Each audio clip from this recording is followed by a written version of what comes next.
अवधूत चिंतन श्री गुरुदेव दत्त. श्री गुरुचरित्र अध्याय 7. या अध्यायाच्या पठन अथवा श्रवण केल्याने पंचमहापापादी सर्व पातके नाहीशी होतात.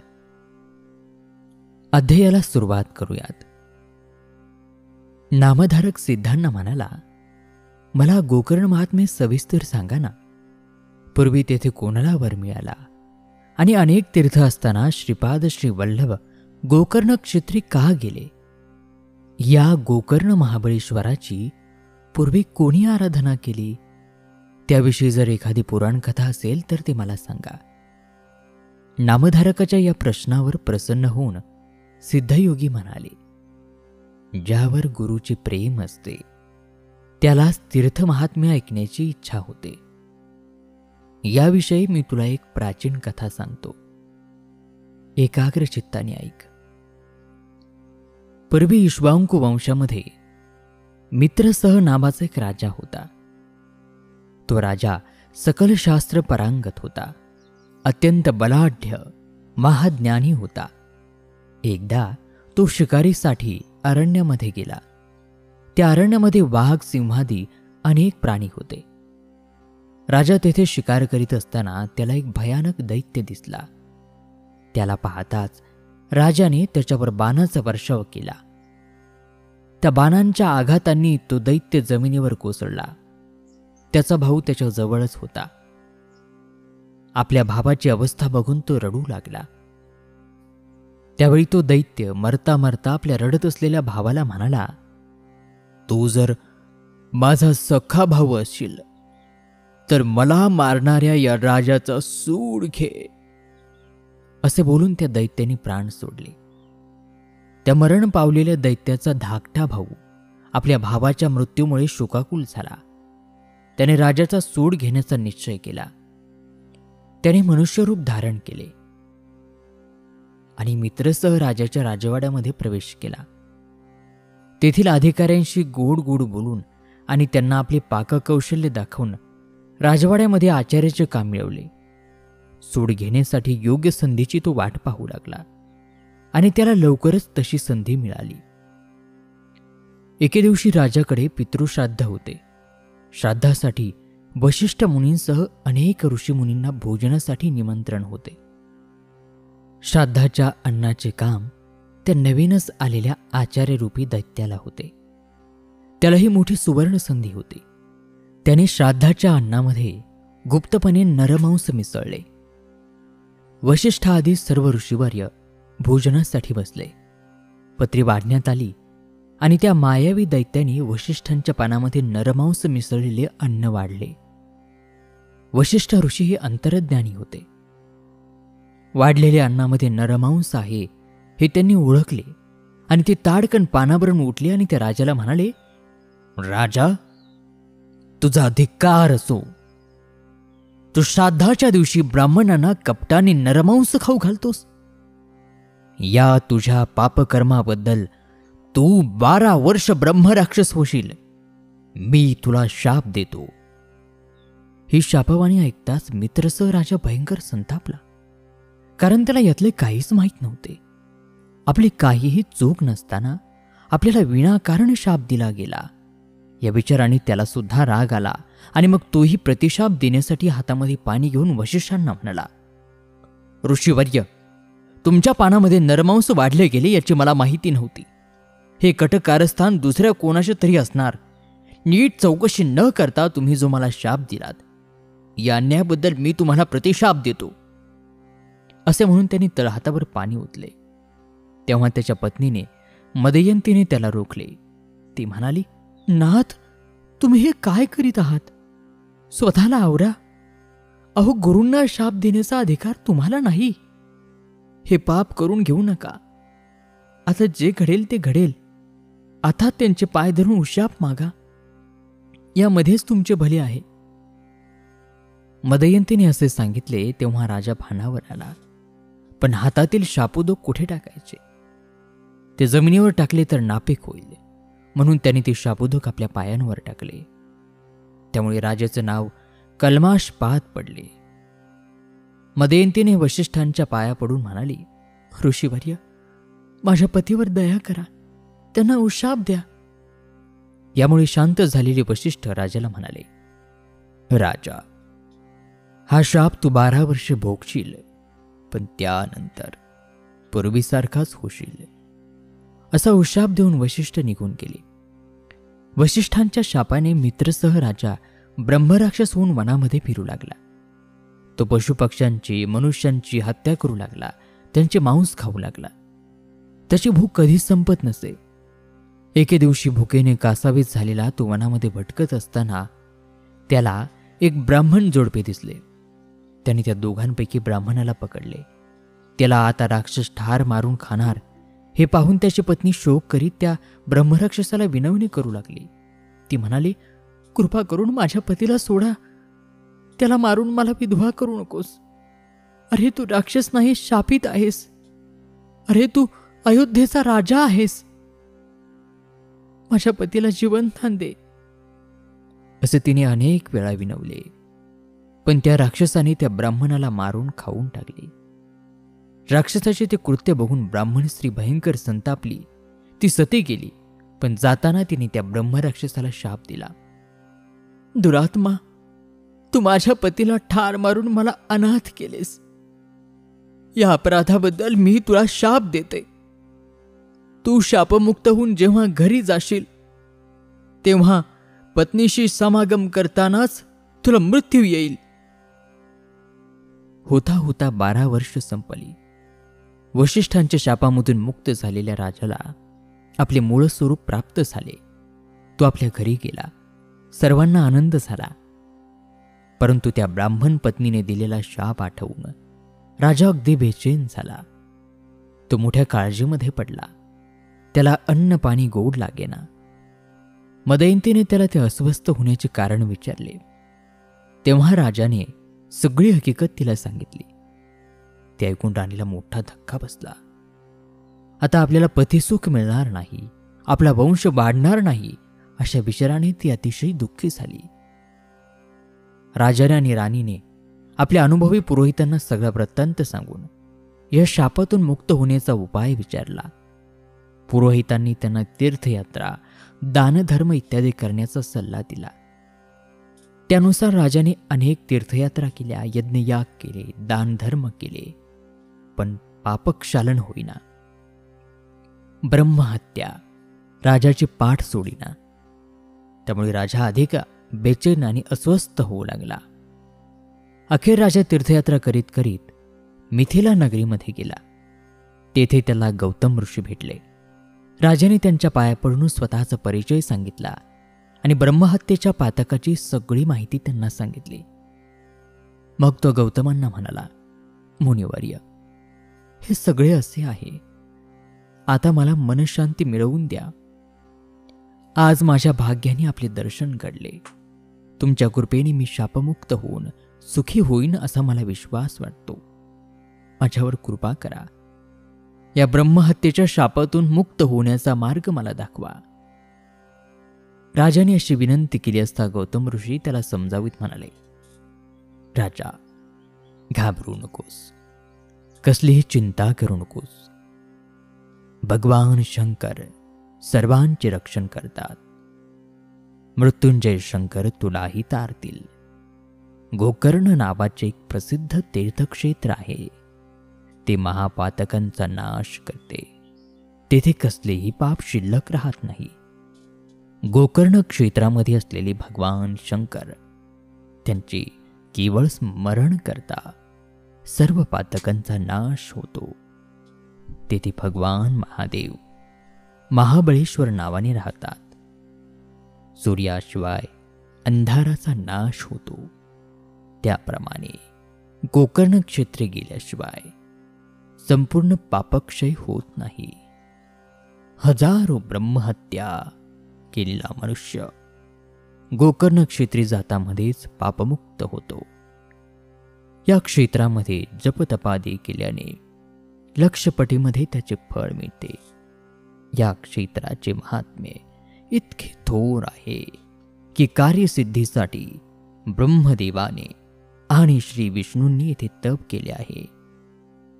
रावणाने घोर तपश्चर्या करून जे शिवाचे आत्मलिंग मिळवले त्याची श्री गणेशाने या क्षेत्री स्थापना केली.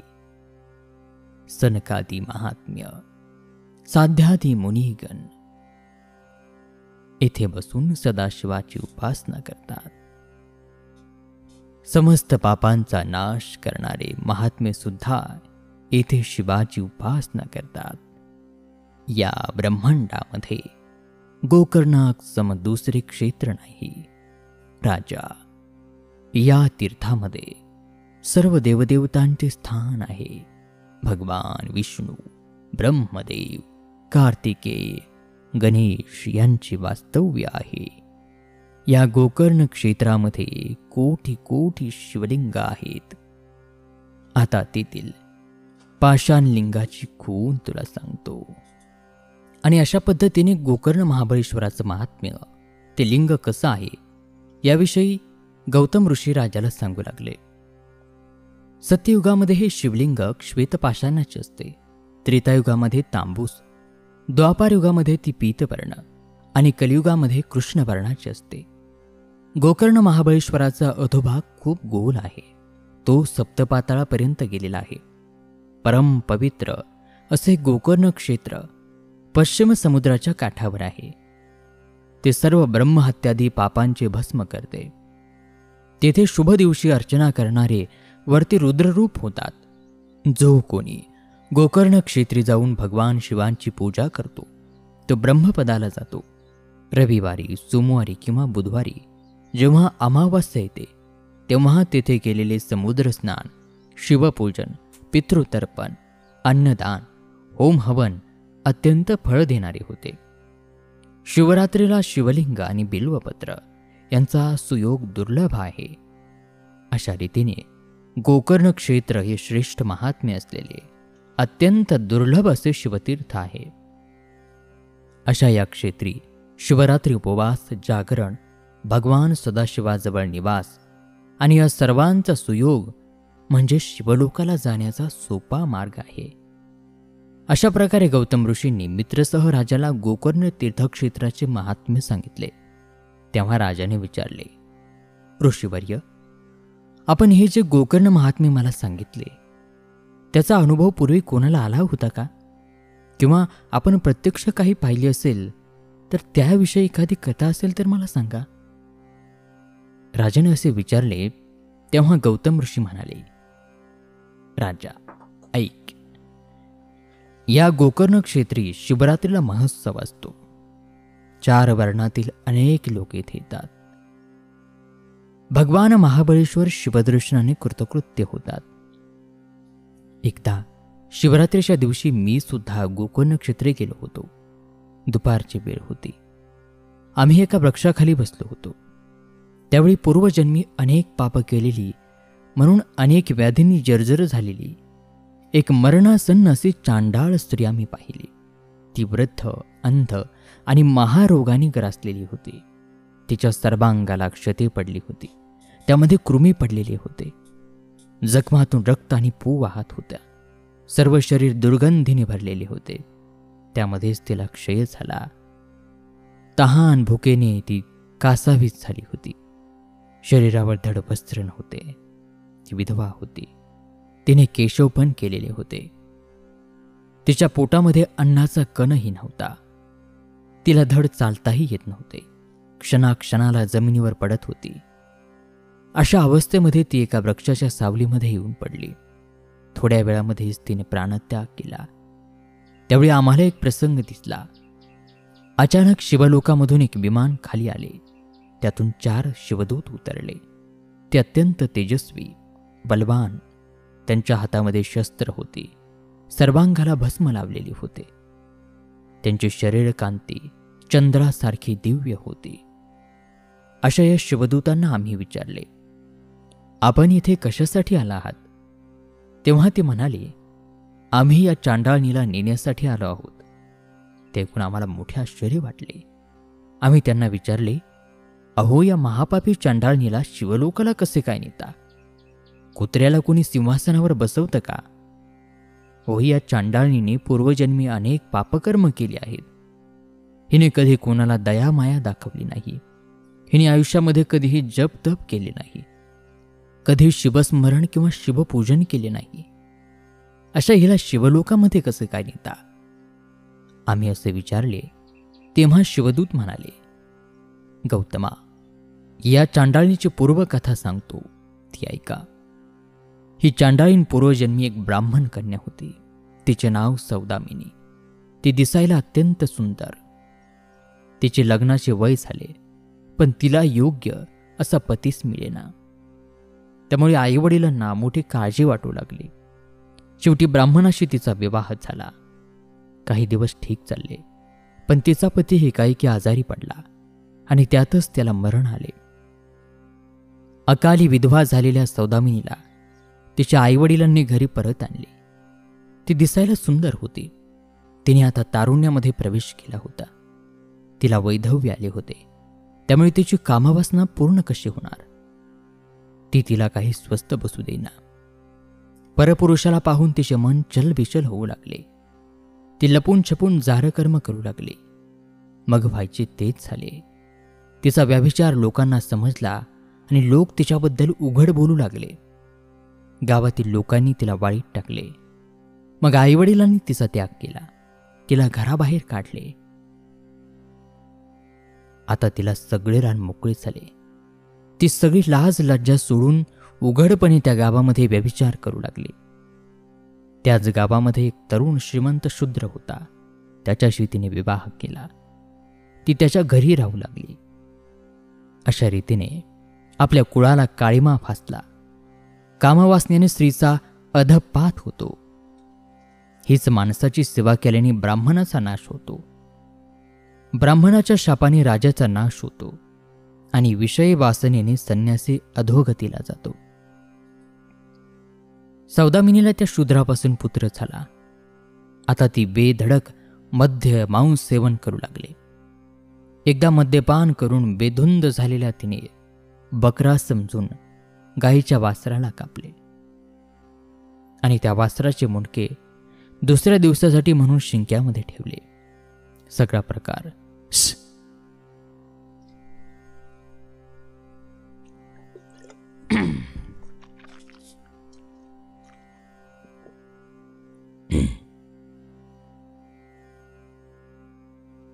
मग त्या वासराचे मुंडके काढून मांस काढून ते शिजवून खाऊ घातले आणि स्वतःही खाल्ले.